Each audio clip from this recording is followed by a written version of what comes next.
ਅਗਲੀ ਖਬਰ ਦੇ ਵੱਲ ਵਧੀਏ ਸ਼ਰਮਾ ਜੀ, ਤੇ ਗੱਲ ਕਰੀਏ ਬ੍ਰਿਜ ਭੂਸ਼ਣ ਦੀ। 31 ਦਿਨ ਹੋ ਗਏ ਜੇਕਰ ਆਪਾਂ ਇੰਡੀਆ ਦੇ ਹਿਸਾਬ ਨਾਲ ਵੀ ਦੇਖੀਏ। ਅੱਜ 32ਵੇਂ ਦਿਨ ਦੇ ਵਿੱਚ ਜਿਹੜੇ ਸਾਡੇ ਰੈਸਲਰਸ ਨੇ, ਜਿਹੜੇ ਸਾਡੇ ਪਹਿਲਵਾਨ ਨੇ, ਉਹਨਾਂ ਦਾ ਧਰਨਾ ਜਿਹੜਾ ਉਹ ਦਾਖਲ ਹੋ ਜਾਣਾ। ਹਜੇ ਉਹਦੀ ਗ੍ਰਿਫਤਾਰੀ ਦਾ ਕੋਈ ਨਾਮੋ ਨਿਸ਼ਾਨ ਨਹੀਂ ਗਾ। ਤੇ ਪਰ ਹੁਣ ਖਬਰਾਂ ਜਿਹੜੀਆਂ ਨੇ ਉਹਨਾਂ ਦੇ ਵਿੱਚ ਗੱਲ ਇਹ ਸੁਣਨ ਦੇ ਵਿੱਚ ਆ ਰਹੀ ਹੈ ਕਿ ਬ੍ਰਿਜ ਭੂਸ਼ਣ ਆਪਣੇ ਮੁੰਡੇ ਨੂੰ ਕੁਸ਼ਤੀ ਸੰਘ ਦਾ ਪ੍ਰਧਾਨ ਬਣਾਉਣ ਜਾ ਰਿਹਾ ਜੀ। ਬਿਲਕੁਲ ਜੀ, ਇਹ 31 ਦਿਨਾਂ ਤੋਂ ਜੋ ਮਤਲਬ ਕਿ ਪਹਿਲਵਾਨ ਧਰਨੇ ਤੇ ਬੈਠੇ ਨੇ, ਜਿਵੇਂ ਉਹਨਾਂ ਦੀ ਸੁਣਵਾਈ ਨਹੀਂ ਹੋ ਰਹੀ ਅਜੇ ਤੱਕ। ਬੇਸ਼ੱਕ FIR ਦਰਜ ਹੋ ਗਈ, ਪਰ ਅਗਲੇ ਕਹਿੰਦੇ ਜਿਹਦੇ ਪਰ FIR ਦਰਜ ਹੋਈ ਉਹਦੀਆਂ 85 ਪਹਿਲਾਂ ਨੇ, ਉਹਨੂੰ ਕੀ ਫਰਕ ਪੈਣ ਲੱਗਿਆ, 87 FIR ਹੋ ਗਈਆਂ। ਪਰ ਇਹਦੇ ਵਿੱਚ ਅਚਾਨਕ ਬ੍ਰਿਜ ਭੂਸ਼ਣ ਨੇ ਇੱਕ ਵੱਡਾ ਦਾ ਖਿਲਿਆ ਸੀ ਨਾਰਕੋ ਟੈਸਟ ਦਾ ਜੀ, ਹੈ ਨਾ। ਜਦੋਂ ਪਹਿਲਵਾਨਾਂ ਨੇ ਇਹਦੀ ਨਾਰਕੋ ਟੈਸਟ ਦੀ ਮੰਗ ਕੀਤੀ ਤੇ ਕਹਿੰਦਾ ਮੈਂ ਤਿਆਰ ਹਾਂ, ਮੇਰੇ ਨਾਲ ਪਹਿਲਵਾਨ ਵੀ ਕਰਾ ਲੈਣ। ਪਹਿਲਵਾਨ ਉਹਨੂੰ ਲੱਗਿਆ ਕਿ ਪਹਿਲਵਾਨ ਇਸ ਗੱਲ ਤੋਂ ਪਰੇ ਹੋਣਗੇ, ਤੇ ਪਹਿਲਵਾਨ ਕਹਿੰਦੇ ਠੀਕ ਹੈ ਜੀ, ਅਸੀਂ ਤਿਆਰ ਹਾਂ, ਪਰ ਸਾਡੀਆਂ ਸ਼ਰਤਾਂ ਨੇ ਕਿ ਅਸੀਂ ਵੀ ਕਰਾਵਾਂਗੇ, ਜਿਹੜੀਆਂ ਪੀੜਤ ਧਿਰਾਂ ਨੇ ਦੋਸ਼ ਲਾਏ ਨੇ ਉਹ ਵੀ ਕਰਾਉਣਗੀਆਂ ਸਾਰੀਆਂ, ਪਹਿਲਵਾਨ ਕੋਚ ਵੀ ਕਰਾਉਣਗੇ ਸਾਰੇ। ਤੁਹਾਡੇ ਵਾਲੇ ਪਾਲੇ 'ਚ ਖੜੇ ਨੇ ਜਾਂ ਸਾਡੇ ਵਾਲੇ 'ਚ ਖੜੇ ਨੇ, ਤੇ ਤੁਸੀਂ ਵੀ ਕਰਾ ਲਿਓ।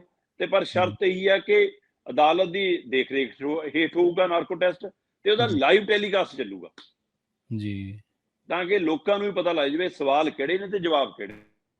ਠੀਕ ਹੈ।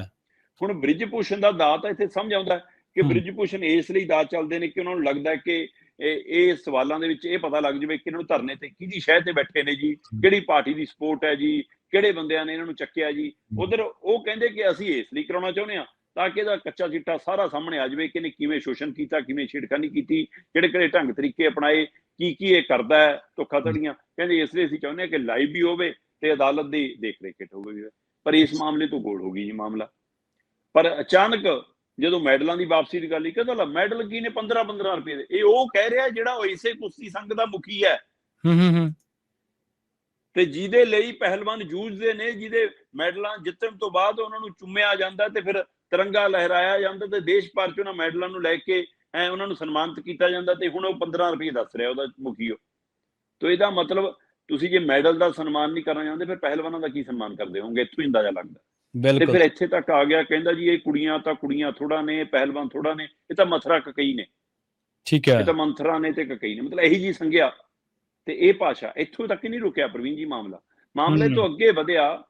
ਬਕਾਇਦਾ ਤੌਰ ਤੇ ਇੱਕ ਧਿਰ ਪਟਿਆਲਾ ਹਾਊਸ ਅਦਾਲਤ ਪਹੁੰਚ ਗਈ ਸ਼ਿਕਾਇਤ ਲੈ ਕੇ, ਬਕਾਇਦਾ ਇਹਨਾਂ ਦੇ ਖਿਲਾਫ ਉਹ ਸਾਰੇ ਪਹਿਲਵਾਨ, ਉਹਦੇ ਵਿੱਚ ਬਜਰੰਗ ਪੁਨੀਆ ਦੇ ਖਿਲਾਫ ਵੀ, ਸਾਕਸ਼ੀ ਮਲਿਕ ਦੇ ਖਿਲਾਫ ਵੀ, ਵਿਨੇਸ਼ ਫੋਗਟ ਦੇ ਖਿਲਾਫ ਵੀ, ਦਿੱਲੀ ਦੀ ਪਟਿਆਲਾ ਹਾਊਸ ਅਦਾਲਤ 'ਚ ਪਹੁੰਚ ਗਏ ਕਿ ਜੀ ਇਹਨਾਂ ਨੇ ਭਾਰਤੀ ਸੰਸਦ ਮੈਂਬਰ ਸ਼੍ਰੀ ਬ੍ਰਿਜ ਭੂਸ਼ਣ ਜੀ ਤੇ ਭਾਰਤ ਦੇ ਪ੍ਰਧਾਨ ਮੰਤਰੀ ਸ਼੍ਰੀ ਨਰਿੰਦਰ ਮੋਦੀ ਜੀ ਦੇ ਖਿਲਾਫ ਆਪੱਤੀਜਨਕ ਸ਼ਬਦ ਬੋਲੇ ਜੀ। ਕਹਿੰਦੇ ਠੀਕ ਹੈ, ਮਤਲਬ ਉਹਦਾ ਫਿਕਰ ਹੈਗਾ ਕਿ ਉਹਨਾਂ ਦੇ ਖਿਲਾਫ ਸਵਾਲ ਖੜੇ ਕੀਤੇ।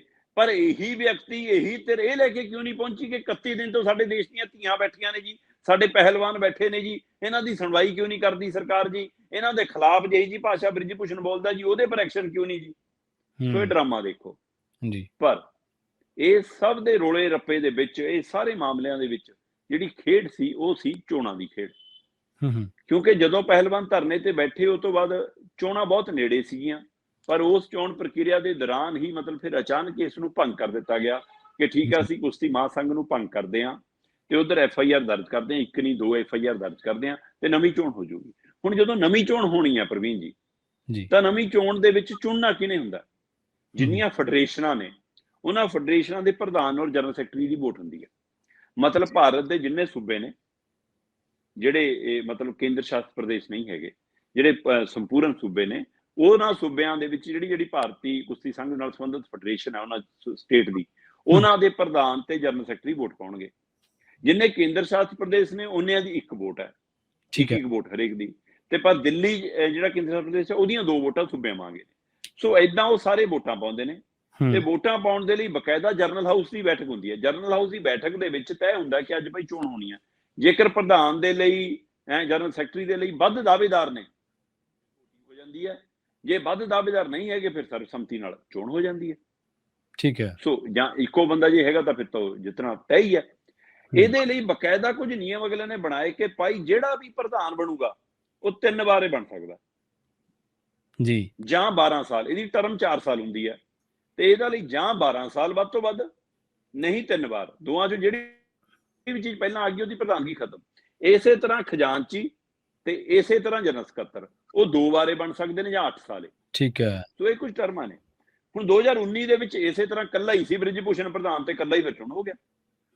ਪਰ ਇਹਦੇ ਵਿੱਚ ਜਿਹੜਾ ਖੇਲ ਖੜਾ, ਤੁਸੀਂ ਕਹਿੰਦੇ ਹੋ ਕਿ ਅਗਲੇ ਨੇ ਆਪਣੇ ਮੁੰਡੇ ਨੂੰ ਪ੍ਰਧਾਨ ਬਣਾ ਲੈਣਾ, ਅਗਲਾ ਹੁਣੇ ਸਾਰਾ ਕੁਝ ਪੂਰਾ ਕਰੀ ਬੈਠਾ।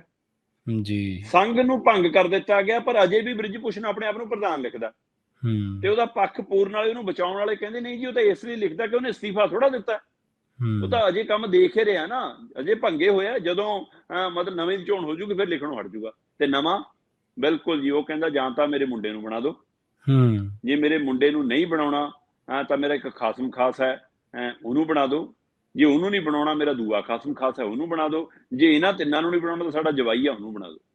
ਮਤਲਬ ਪ੍ਰਧਾਨਗੀ ਮੇਰੀ ਜੇਬ 'ਚ ਰਹੇ। ਆਪਣਾ ਇਸ ਮੌਕੇ ਪ੍ਰਵੀਨ ਜੀ ਸਥਿਤੀ ਇਹ ਆ ਕਿ ਜਿਹੜੇ 23 ਮੈਂਬਰੀ ਕਾਰਜਕਾਰਨੀ ਸੀਗੀ ਜਿਹੜੀ ਭੰਗ ਕੀਤੀ ਗਈ ਆ, ਉਸ ਕਾਰਜਕਾਰਨੀ ਦੇ ਵਿੱਚ ਪ੍ਰਧਾਨ ਕੌਣ ਸੀ?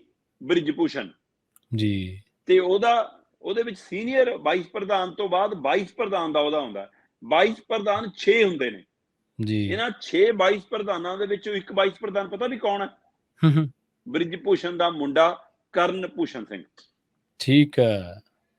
ਹੋਰ ਛੱਡੋ, ਇਹਨਾਂ ਦੇ ਵਿੱਚ ਇੱਕ ਐਗਜ਼ੀਕਿਊਟਿਵ ਮੈਂਬਰ ਹੈ ਜੀ, ਜਿਹੜੇ 9 ਐਗਜ਼ੀਕਿਊਟਿਵ ਮੈਂਬਰ ਹੋ ਸਕਦੇ ਨੇ ਇਹਨਾਂ 23 ਦੇ ਵਿੱਚੋਂ, ਜਿਨ੍ਹਾਂ ਚੋਂ ਇੱਕ ਐਗਜ਼ੀਕਿਊਟਿਵ ਮੈਂਬਰ ਹੈ ਵਿਸ਼ਾਲ ਸਿੰਘ, ਉਹ ਜੀ ਇਹਨਾਂ ਦਾ ਜਵਾਈ ਲੱਗਦਾ।